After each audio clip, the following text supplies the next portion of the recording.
RRB group ডির CBT পাশ করার পর যে ফিজিক্যাল এফিসিয়েন্সি টেস্ট হয় সেটা কিন্তু পুরুষ এবং মহিলাদের জন্য সম্পূর্ণ রকম আলাদা আলাদা। তো পুরুষদের কি আর মহিলাদের কি আমরা এক নজরে দেখে নিই।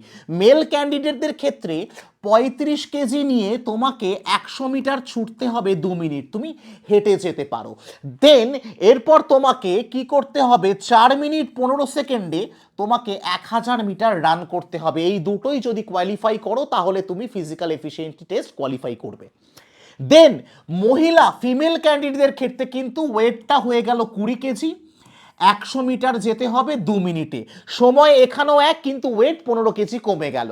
এবং দৌড়ানোর ক্ষেত্রে 5 মিনিট 40 সেকেন্ডে তোমাকে ওই 1 কিলোমিটার দৌড়তে হবে এবং এই সম্পূর্ণ কোয়ালিফাই করার পরই তোমার ডকুমেন্ট ভেরিফিকেশন হবে।